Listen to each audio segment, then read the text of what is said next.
नमस्कार दोस्तों, मैं महिमा आज आपको सुनाने जा रही हूँ हिंदी साहित्य की एक बहुत ही लोकप्रिय लेखिका मृदुला गर्ग द्वारा लिखी हुई कहानी अलग अलग कमरे। दरवाजा बंद रहा। दीवार में छोटी सी खिड़की खुली और कंपाउंडर ने बाहर झांककर रुखाई से आवाज लगाई, क्या है? डॉक्टर साहब को घर ले जाना है। लगता है पिताजी पर फालिज पड़ा है। खिड़की के दूसरी तरफ खड़े आदमी ने हाँफते हाँफते कहा, रात के 5 बजे हैं, मालूम है ना? फीस दुगनी लगेगी। दिन के 20 और रात के 40। ठीक है, जो भी लेंगे। डॉक्टर साहब को जल्दी बुला दीजिए। मुझे क्या जरूरत है देर करने की? 40 रुपए जमा कराओ और ले जाओ डॉक्टर साहब को। हाँ हाँ, पर जेब टटोल कर बाहर खड़ा आदमी दुविधा में पड़ गया। जल्दी में पैसे लाने का ख्याल नहीं रहा। घर पहुंचकर दे देंगे, उसने कहा। हाँ जी, दे देंगे घर पहुंचकर। कंपाउंडर नाराज होकर बोला, जेब में रुपए होते नहीं और चले आते हैं डॉक्टर साहब को बुलाने। मालूम नहीं यहाँ का कायदा, पहले रुपए जमा करवाओ तब दरवाजा खुलेगा। नाहक नींद बिगाड़ कर रख दी हमारी। वो खिड़की बंद करने लगा, पर आगंतुक ने हाथ बीच में रखकर अड़चन दे दी और सख्त स्वर में बोला, जानते हो मैं कौन हूं? पाठक जी का लड़का श्याम। पाठक जी पर फालिज पड़ा है। जानते नहीं वे डॉक्टर जी के कितने गहरे दोस्त हैं। जाओ डॉक्टर साहब को बुला लाओ। उसकी फटकार का कंपाउंडर पर जरा असर नहीं हुआ। ये ताव किसी और को दिखाना। वो मुंह बिगाड़कर हंसा। बड़े डॉक्टर साहब के दोस्त हैं तो होंगे, उनका तो तमाम बरेली शहर दोस्त है। तुम बड़े डॉक्टर साहब को बुलाने आए हो या छोटे डॉक्टर साहब को? बड़े डॉक्टर साहब को अब क्या बुलाऊंगा? बाहर खड़े श्याम ने लंबी सांस खींचकर कहा, वे बेचारे तो खुद फालिज में पड़े हैं। अब तो छोटे बड़े जो हैं डॉक्टर सुरेंद्र देव ही हैं। उन्हें लेके जाना है तो 40 रुपए लगेंगे। जाओ लेकर आओ, तब बात करना। कहकर कंपाउंडर ने जबरदस्ती उसका हाथ हटाकर खिड़की धड़ाक से मारकर बंद कर दी।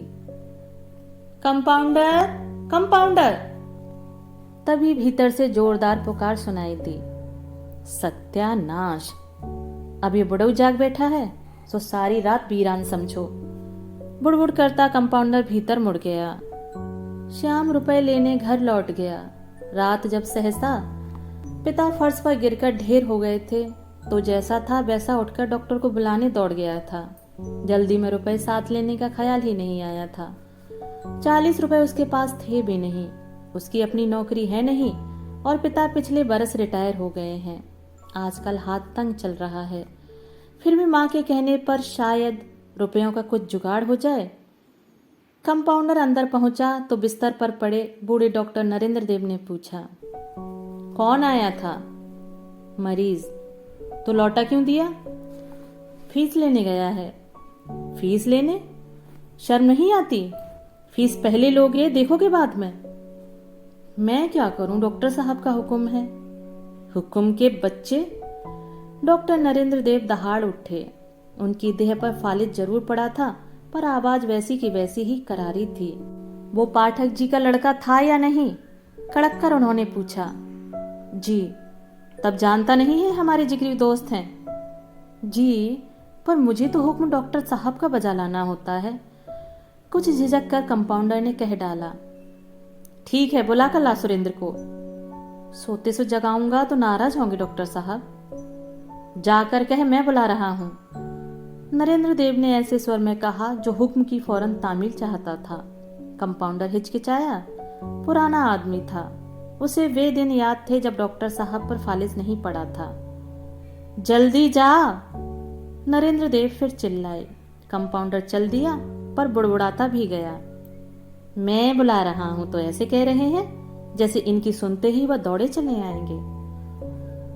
क्या बात है बाबूजी, रात भर आप सोते नहीं हैं क्या? करीब आधे घंटे बाद सुरेंद्र देव ने नरेंद्र देव के कमरे में घुसकर कहा, अरे सुरेंद्र, सुना तुमने? पाठक को फालिज पड़ गया। श्याम बुलाने आया था और इस गधे के बच्चे ने उसे वापस लौटा दिया। नरेंद्र देव इतने विचलित हो उठे कि लगा रो देंगे, पर सुरेंद्र देव एकदम शांत बना रहा। बुढ़ापे में फालिज होना आम बात है। उसने लापरवाही से कहा, फीस लेकर आ जाएंगे तो चला जाऊंगा। वो कंपाउंडर से पूरी बात सुन चुका था।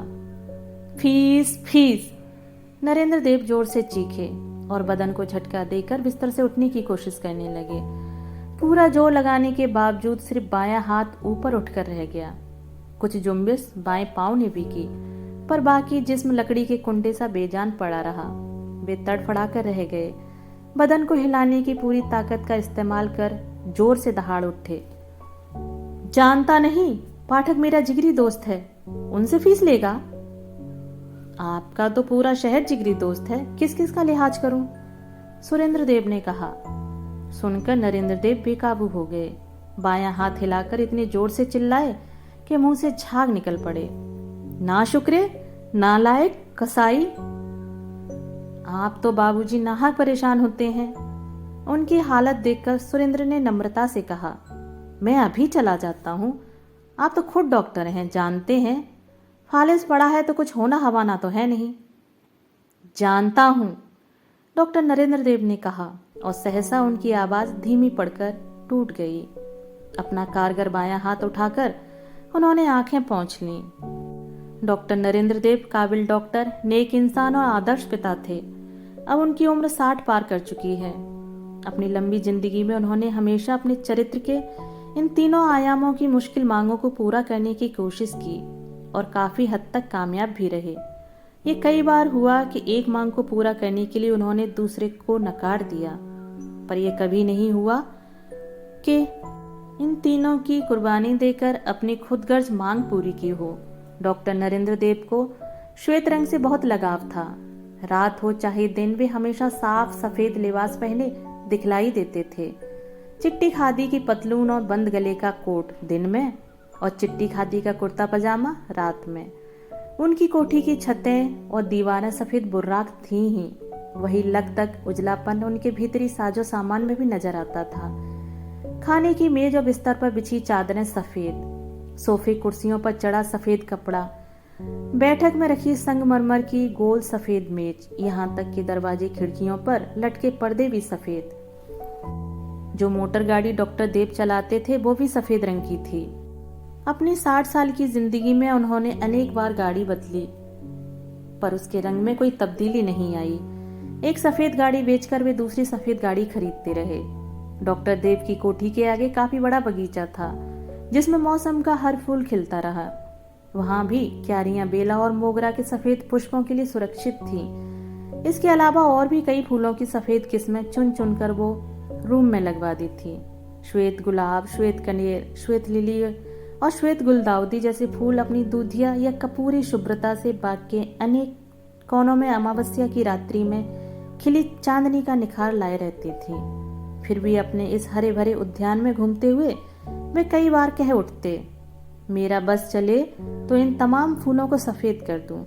अगर विभिन्न रंगों के फूलों के पौधों को उखड़वाकर उन्होंने सफेद फूल वहां लगवाने न दिए थे तो वो सिर्फ इसलिए कि वे एक आदर्श पिता थे और उनके बच्चों को सफेद के अलावा अन्य रंगों के फूल भी पसंद थे। बच्चों के कमरे की साजो सज्जा में भी वो दखल नहीं देते थे। वहां पहुंचते ही बरामदे से चला आ रहा धवल विस्तार छंट जाता और चटक रंगों का खिलवाड़ शुरू हो जाता। किसी और आदमी में ये सफेद परस्ती होती तो ये लोग फौरन उसे खपती की उपाधि देते, पर डॉक्टर नरेंद्र देव का व्यक्तित्व ऐसा था कि उनका यह शौक बिल्कुल सहज और तर्क संगत मालूम पड़ता था। लगता था उन जैसे इंसान के लिए यही मुनासिब है कि वह सफेद रंग पहने और पसंद करें। यही नहीं, इतनी ही आसानी से सनकी करार किए बगैर वे और भी कई छोटे मोटे खप्त झेल जाते थे। शायद इसलिए कि उनके खप्त कुछ इस तरह के होते थे जो संपर्क में आने वाले लोगों को फायदा करते थे, जैसे गरीबों को मुफ्त इलाज करने की उनकी सनक या अपने बच्चों की हर मांग पूरी करने की उनकी कोशिश। डॉक्टर नरेंद्र देव एक गरीब पिता के इकलौते बेटे थे। बचपन से ही इतने मेधावी कि किसान पिता ने अपना सर्वस्व बलिदान करके भी उन्हें उच्च शिक्षा दिलवाने की ठान ली। जो 4 बीघा जमीन उनके पास थी उसे बेचकर उन्होंने पुत्र की शिक्षा का प्रबंध किया और शहर में रहकर क्लर्की करके परिवार का पालन पोषण करते रहे। पुत्र नरेंद्र देव ने भी उनके त्याग की आन रखी और अव्वल दर्जे में MBBS पास किया।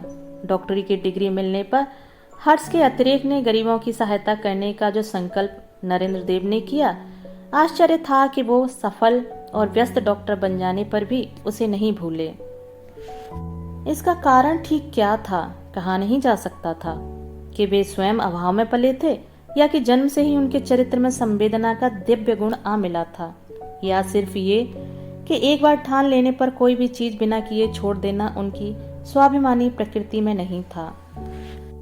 जो हो, बरेली शहर में सभी जानते थे कि जब किसी मरीज का संबंधी हकलाकर कहता है कि डॉक्टर साहब फीस के पैसे तो हैं नहीं, तो जेब से 10 रुपए का नोट निकालते हुए जोर से फटकारते हैं। अरे, खाली फीस देने से बीमारी ठीक हो जाएगी क्या?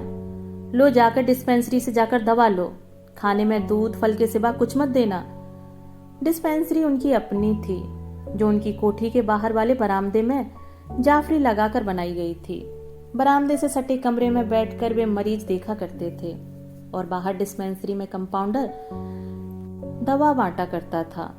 वहां से मुफ्त दवा न दिलवाकर वे रोगियों को 10-5 के नोट इसलिए थमाया करते थे क्योंकि उनका कंपाउंडर मुफ्त खोरों से सख्त नाराज रहता था और मौका मिलते ही दबे स्वर में कड़े शब्दों से उनकी भर्त्सना करने से नहीं चूकता था। डॉक्टर देव नहीं चाहते थे कि कोई मरीज कंपाउंडर से मुफ्त दवाई मांगकर उसकी नजरों में हीन बने। रुपए देने की बात डॉक्टर देव और तीमारदार तक रह जाती थी। एक बात जरूर थी, अगर संबंधी बीमार की देखभाल में जरा भी भूल चूक करते, मसलन उनके दिए गए रुपयों से फल दूध न लाकर अपने लिए चाय या दारू का इंतजाम करते, तो डॉक्टर साहब के क्रोध का वोर छोड़ न रहता। वे जितने संवेदनशील थे उतने ही क्रोधी। तब उनकी जवान के चाबुक खाकर मोटी से मोटी खाल वाला आदमी भी कौल भर लेता कि उम्र भर चाय या दारू को हाथ नहीं लगाएगा। अगर उसने रुपया चाय या दारू पर खर्च न करके दाल रोटी पर खर्च किया होता, तब भी कोई फर्क नहीं पड़ता। डॉक्टर देव उसी बेरहमी से उसे फटकारते और वो वैसे ही तिलमिलाकर अपने को धिक्कारता। ऐसा करते समय वे भूल जाते कि अभावग्रस्त केवल मरीज नहीं, उसका तीमारदार भी है और जरूरतमंद के लिए उसकी अपनी जरूरत सबसे बड़ी होती है। उस वक्त उनकी हमदर्दी सिर्फ अपने मरीज के साथ होती, क्योंकि उसके लिए वे अपने को जिम्मेदार ठहराते। लड़कपन से उन्होंने अपने को एक आदर्श डॉक्टर के रूप में देखा था और उस छवि को बनाए रखने के लिए वे सब कुछ बलिदान कर सकते थे। सौभाग्य से आदर्श डॉक्टर होने के साथ नरेंद्र देव परिश्रमी और योग्य भी थे, जिससे फीस में मिले रुपयों का काफी अंश निर्धन रोगियों में बांटकर भी उनके पास इतना धन बचा रहता था कि वे अपने परिवार की हर जायज और नाजायज मांग पूरी कर सकें। अच्छा ही था, क्योंकि आदर्श डॉक्टर के अलावा जो दूसरा भव्य रूप उन्होंने अपना रखा था वो था एक आदर्श पिता का।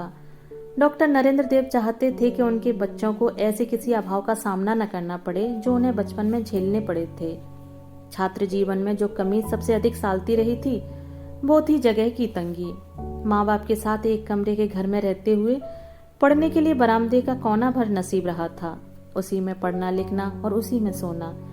गर्मी में लू की थपेड़, बरसात में पानी की बौछार और सर्दी में पाले की चपेट उन्होंने फिर भी आसानी से सहन कर ली थी। लेकिन जिसे बर्दाश्त करना तकलीफ देह था वो था बराबर के कमरे से आने वाला निरंतर शोर, बर्तनों की खटर पटर, कपड़ों का कुटना धुलना, आपस की नोक झोंक और प्यार का लेन देन। लिहाजा उन्होंने तय किया कि अपने बच्चों को वो इतनी जगह मुहैया करा देंगे कि उनके कमरों की दीवारें बाकी घर का शोर उन तक नहीं आने देंगी। साथ ही कमरे इतने लंबे चौड़े होंगे कि कमरे के चारों ओर खड़ी दीवारों के बावजूद उनके भीतर अपने व्यक्तित्व के हर पहलू को विकसित करने के लिए वे खुद को आजाद पाएंगे। उनके 3 बच्चे हुए, एक लड़का सुरेंद्र देव और 2 लड़कियां उषा और आशा। तीनों के लिए अपनी कोठी में उन्होंने 2-2 कमरे रिजर्व कर दिए, एक सोने के लिए और दूसरा पढ़ने लिखने और खेल कूद के लिए। इन अलग अलग कमरों के अंदर उन्हें हर तरह की छूट दे दी गई। नरेंद्र देव अपनी किसी इच्छा, अभिलाषा या महत्वाकांक्षा का बोझ उनके कंधों पर नहीं डालना चाहते थे। बढ़िया से बढ़िया स्कूल, उम्दा से उम्दा खाना पहनना, खेलकूद की सब सुविधाएं, सुरक्षा के साथ स्वतंत्रता का वातावरण, इन सब के होते वे सोचते कि कैसे संभव है कि व्यक्ति का आदर्श विकास न हो। उनकी पत्नी गंगाबाई को बच्चों के पालन पोषण का ये तरीका खास पसंद नहीं आया था। वैसे वे गांव की अनपढ़ औरत थीं, लेकिन पति की योग्यता और प्रतिष्ठा से इतनी प्रभावित थीं कि उनके कामों में तभी हस्तक्षेप करती थीं जब कोई भीषण धन संकट आ पड़े। डॉक्टर नरेंद्र देव ने बच्चों की हर मांग को उनके प्रगतिशील व्यक्तित्व की पुकार मानकर पूरा किया, और इसी तत्परता से कि उन्हें एहसास ही नहीं हुआ कि उससे उन्हें कोई परेशानी भी महसूस हो सकती है। ये बात और थी कि मांगें पूरी होते ही उनकी मांगें रूप बदलकर नया जन्म लेने लगीं और हर जन्म के साथ अधिक असहिष्णु होती गईं। अलग अलग अपने कमरों की दहलीज को अपनी अपनी संपत्ति की सरहद मानकर वे उसकी रखवाली में जुट गए। ये मेरा है, इस पर मेरा अधिकार है का मंत्र उन्होंने इतनी अच्छी तरह ग्रहण किया कि ये उसका है, इसमें दूसरे की साझेदारी है जैसी बातें उन्हें सर्वथा असंगत लगने लगी। बच्चों की इस दीक्षा का तीखा अनुभव डॉक्टर नरेंद्र देव को सबसे पहले तब हुआ जब उनके बचपन के दोस्त मोहनलाल और उनकी पत्नी का सड़क दुर्घटना में देहांत हो गया और वे उनके 16 वर्षीय लड़के वंशीधर को घर लिवा लाए। अब से यह भी हमारा बेटा है। घर आकर उन्होंने ऐलान किया, सुरेंद्र जाओ, इसे अपने कमरे में ले जाओ और देखो इसे कोई तकलीफ ना हो। क्यों? मेरे कमरे में क्यों? 14 वर्ष के सुरेंद्र ने तपाक से कहा, मेरे कमरे में जगह नहीं है। तुमने शायद सुना नहीं, इसके माँ बाप का देहांत हो गया है। इसे दोस्ती और हमदर्दी की जरूरत है। तुम साथ रहोगे तो इसका मन बहला रहेगा। सुरेंद्र को समझाते हुए उनका स्वर व्यथा से भर गया। मेरी पढ़ाई का हर्ज होगा, सुरेंद्र ने कहा। आप उषा आशा से कहिए ना, दोनों एक कमरे में सो लें और एक कमरा इसे दे दें। उससे क्या फायदा होगा? मैं नहीं चाहता इस वक्त वंशीधर अकेला रहे। डॉक्टर नरेंद्र देव क्रुद्ध हो उठे। तब अपने कमरे में रख लीजिए, कहकर सुरेंद्र जल्दी से वहां से हट गया। पुत्र के व्यवहार से कुंठित हो वह यही करने जा रहे थे कि गंगाबाई ने नई आपत्ति उठा दी। दो जवान लड़कियां घर में हैं, उन्होंने कहा। पराये लड़के को यहाँ कैसे रखा जाएगा? अरे ये मेरा बेटा है, उनका भाई हुआ। कैसी बातें करती हो तुम? डॉक्टर देव ने आश्चर्य के साथ कहा। तुमने बेटा कह दिया, इसी से क्या यह उनका भाई हो गया? पर वे अभी बच्चियां हैं, उम्र ही क्या है उनकी। साथ रहेंगी तो भाई ही मानेंगी। उम्र में क्या कमी है? गंगाबाई उस क्षेत्र की बात कर रही थी जो पूरी तरह उनकी पकड़ में था। पति की विद्वता का वहां दखल नहीं था। उषा 13 की हो गई और आशा 11 की। नहीं, ये नहीं होगा। घर पर वंशीधर नहीं रह सकता। तुम्हें उसे बेटा बनाना है तो बनाओ, पर घर से बाहर रखो। हार कर डॉक्टर देव ने वंशीधर को अलीगढ़ हॉस्टल में रख दिया और आगे चलकर वहीं मेडिकल कॉलेज में दाखिला दिलवा दिया। छुट्टियों में वह अवश्य घर आता था और तब डॉक्टर साहब उसके लिए मेहमानों वाला बड़ा कमरा बड़े चाव से सजवा रखते थे। 5 साल यूं ही बीत गए। उसके बाद जब वंशीधर MBBS करके बरेली आया तो जो भय गंगाबाई ने 5 साल पहले व्यक्त किया था सहसा साकार हो उठा। डॉक्टर नरेंद्र देव की बड़ी लड़की उषा ने छिपकर मंदिर में आर्य समाजी रीति से वंशीधर से विवाह कर लिया और ये भेद उन पर तब खोला गया जब वह मां बनने वाली हो गई। उसने अपने पिता को वकील से यह कहते सुन लिया था कि वे वंशीधर को अपना दत्तक पुत्र मानते हैं, इसलिए वे उनकी जायदाद का 1/4 भाग उसे देंगे। भाई बहन के मुकाबले अधिक संपत्ति पाने का इससे अच्छा उपाय उसे और नहीं सूझा था। सुनकर डॉक्टर साहब अवसन्न रह गए। वे सचमुच वंशीधर को अपना बेटा और उषा आशा का भाई मान बैठे थे। उनकी मनोभावना और उससे उत्पन्न व्यथा का कुछ आभास वंशीधर को अवश्य रहा होगा, क्योंकि शादी के बाद उसने उन्हें अपना मुख नहीं दिखलाया। पत्नी को लेकर सुदूर बंबई में जा बसा। पहली की चोट को भुलाने के लिए डॉक्टर नरेंद्र देव ने दूसरी लड़की आशा के लिए बर खोजने में कोई कसर न उठा रखी। दौड़ धूप कर ऐसा लड़का पा लिया जो मेधावी और होनहार होने के साथ साथ घर परिवार से संपन्न था। पर विवाह के कुछ ही दिन बाद पुत्री पति को लेकर बरेली लौट आई। दुर्भाग्य से पति की संपन्नता पति तक सीमित नहीं थी, परिवार के सदस्यों की संख्या भी भरपूर थी। आशा को ऐसी संपन्नता की आदत नहीं थी। कुछ ही दिनों में पारिवारिक आदान प्रदान से तंग आकर उसने पति की ओर से माँ बाप भाई बहन से झगड़ा करके अपनी अलग राह बना ली। उसके इस व्यवहार से डॉक्टर देव और गंगाबाई से भी ज्यादा दुख सुरेंद्र देव को हुआ, क्योंकि उसने उन्हें घर में जगह देने से कतई इनकार कर दिया। तब आशा पिता की संपत्ति में अपने हिस्से की मांग कर वहीं बरेली में अलग कोठी बनाकर रहने लगी। काफी जमीन उसने खरीद ली और पति की वकालत छुड़वा उसे भी उसके काम में जोत दिया। जमीन का काम उसने किया तो खेती बाड़ी जैसा अनिश्चित लाभ वाला नहीं। धरती से उसे कोई लगाव नहीं था, मोह था उससे मिलने वाले पैसे से। शुरू शुरू में वह जमीन और उस पर बनी पक्की इमारतें खरीदती बेचती रही। फिर उससे मिला रुपया सूद के जरिए खुद ब खुद बढ़ने लगा। रुपए से रुपया खींचने और उससे गिनने में उसका होनहार पति इतना माहिर हो गया कि उसे याद भी न रहा कि कभी वह सुप्रीम कोर्ट में जिरह करने के सपने देखा करता था। अलग अलग कमरों में पनपी अपने बच्चों की खुदगर्ज बढ़ोतरी से दुखी डॉक्टर नरेंद्र देव को एक बात का संतोष जरूर था, और वो ये कि उनका लड़का सुरेंद्र देव उनकी तरह MBBS हो गया था। ये सच है कि अपनी आकांक्षाओं को उन्होंने अपने बच्चों पर कभी नहीं लादा था। इसका ये मतलब नहीं था कि उनके अरमान ही मिट गए थे। उनके बाद उनका लड़का उनका प्रतिष्ठित दवाखाना चलाए और उनके उसूलों को कायम रखे, इससे बढ़कर उनकी साध और क्या हो सकती थी। MBBS करने के बाद उन्होंने उसे FRCS करने के लिए विलायत भेज दिया। उससे पहले ही उसने एक धनिक उद्योगपति की इकलौती लड़की से विवाह कर लिया था। डॉक्टर नरेंद्र देव से इस बारे में उसने न राय पूछी थी और न उन्होंने दी थी।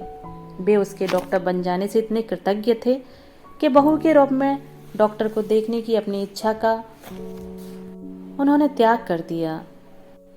जितने दिन वो विलायत रहा, डॉक्टर देव उसके लौटने पर होने वाली अपने दवाखाने की समृद्धि के सपने देखते रहे। गंगाबाई का इस बीच देहांत हो गया, इसलिए वे उसके लौट आने के सुख को न देख सकें, पर नरेंद्र देव अब तक उसे भुगत रहे हैं। डॉक्टर सुरेंद्र देव ने 3 वर्ष पिता के साथ रहकर काम जरूर किया, पर यह समझने में उसे देर नहीं लगी कि वो चाहे जितनी डिग्रियां हासिल करके आया हो, जब तक डॉक्टर नरेंद्र देव जिंदा है उसे कोई नहीं पूछेगा। दवाखाने में आने वाला हर मरीज बड़े डॉक्टर साहब की गुहार लगाता और उन्हें दुआएं देता जाता। आखिर उसने यह बात डॉक्टर नरेंद्र देव से कह डाली, और तब उन्होंने वो कर डाला जिससे उनके आदर्श पिता होने का दर्जा आदर्श डॉक्टर होने से ऊपर उठाया। ऐसा नहीं था कि निर्णय लेने में उन्हें तकलीफ नहीं हुई या अपने से लड़ना नहीं पड़ा। एक लंबी और दर्दनाक कश्मकश के बाद ही वे इस नतीजे पर पहुंचे जिसके तहत वे जानबूझकर रिटायर हो गए और बरेली का दवाखाना सुरेंद्र देव को सौंप देहरादून मसूरी जा बसे। गर्मियों में मसूरी और सर्दियों में देहरादून, ये उनकी शोहरत का असर था कि कुछ मरीज वहां भी उन्हें आकर घेरने लगे, पर अपनी तरफ से वे रिटायर हो चुके थे और मरीजों को आमंत्रित करना उन्होंने छोड़ दिया था।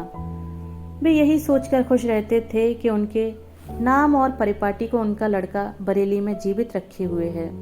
तभी 60 की आयु तक पहुंचते पहुंचते दाएं अंग पर फालिज पड़ा और वे बरेली लौट आए।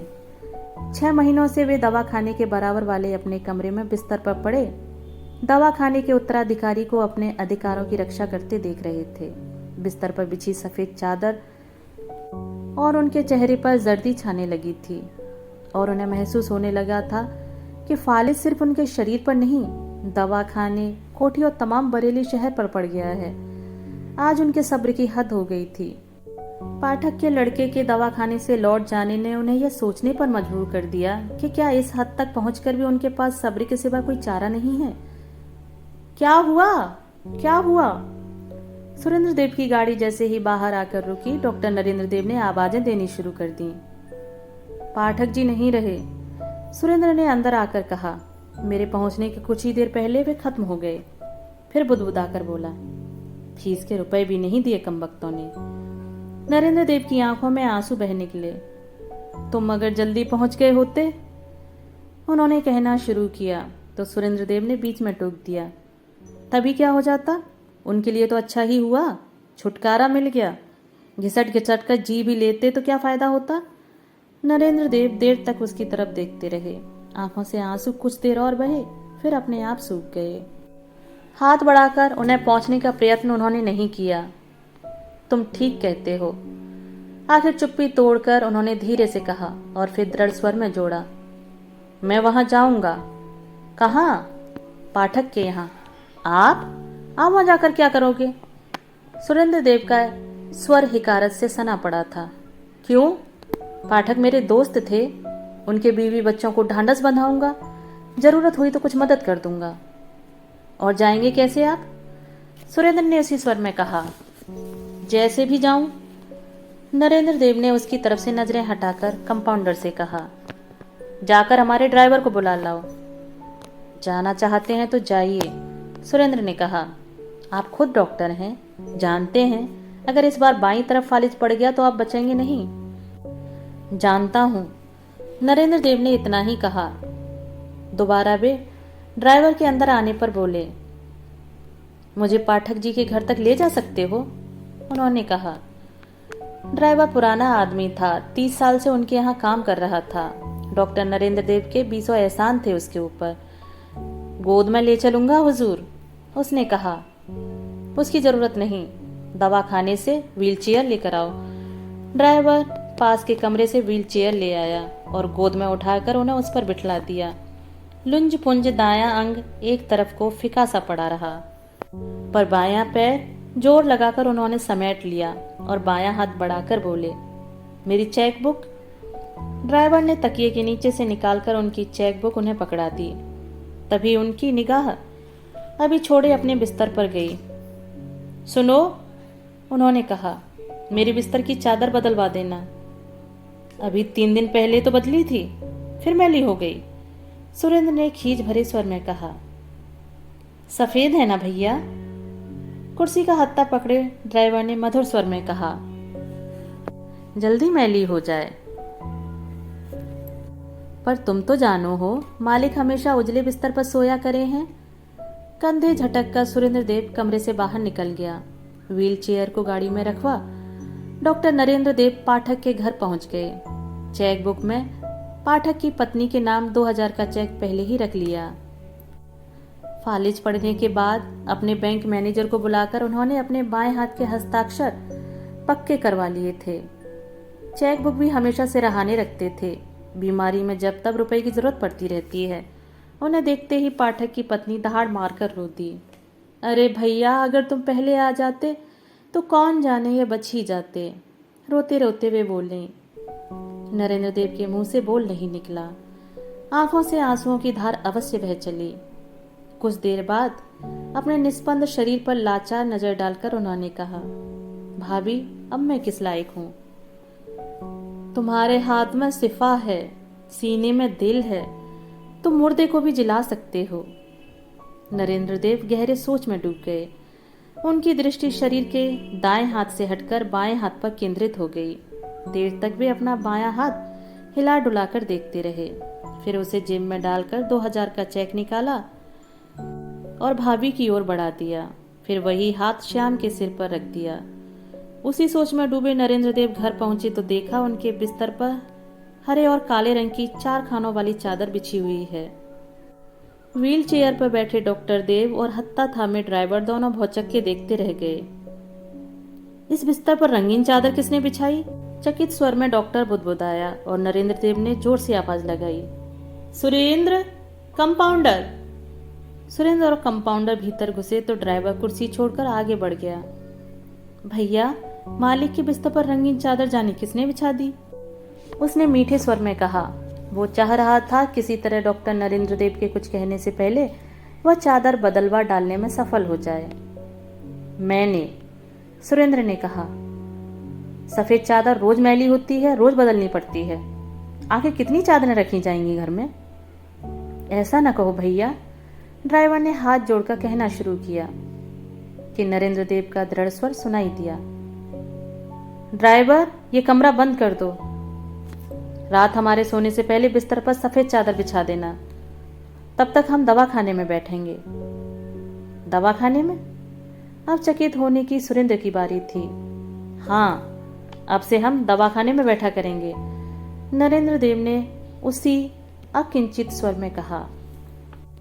फालिज हमारे बदन पर पड़ा है, दिलो दिमाग और नजर पर नहीं। और बाएं हाथ से चेक लिख सकते हैं तो नुस्खा भी लिख लेंगे। फिर उन्होंने सीधा कंपाउंडर की तरफ देखा और कहा, जाओ दवाखाने का दरवाजा खोल दो और हमारे बैठने का इंतजाम करो। कंपाउंडर उस दृष्टि को पहचानता था। वो चुपचाप दवाखाना ठीक करने चला गया। ये आदमी नीच तो है पर हुक्म का ताबेदार है। जाते हुए कंपाउंडर की तरफ देखकर उन्होंने कहा, हमारा काम चला देगा। बाएं हाथ से धक्का देकर उन्होंने व्हील चेयर को दवाखाने की ओर मोड़ दिया और ड्राइवर से बोले, तुम तो हमारे साथ होगे ही। ड्राइवर ने कुर्सी का हत्था पकड़ लिया और उसे आगे धकेलने लगा। जाते जाते नरेंद्र देव ने हाथ उठाकर कहा, और देखो सुरेंद्र, तुम अपने लिए कोई दूसरा दवाखाना ढूंढ लो।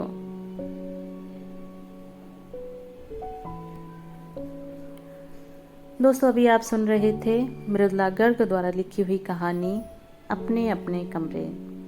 दोस्तों, उम्मीद करती हूँ कहानी आपको ज़रूर पसंद आई होगी। मिलते हैं एक और नई कहानी के साथ। धन्यवाद।